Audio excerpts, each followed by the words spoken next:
Da, da, da, da. Mitä tässä on? Ei mitään. Laula. Eli näitä myydään tuolla kaupassa kauhean paljon. Ja ne yleensä jää aika tyhjiä.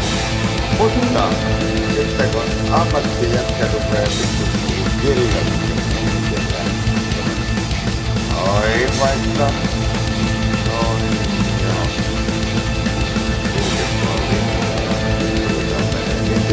Että suomalainen soittaja rupeaa olemaan pikkusen sukset sekaisin jo tässä vaiheessa.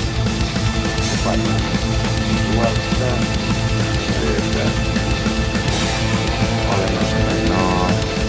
Joo, tähän ei suomalainen soittaja pääse millään enää mukaan. Ja se kerkiä.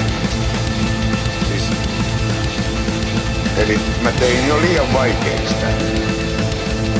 Se on täysin mahdottomuus, kun suomalaiset soittajat ei osaa soittaa, saatana.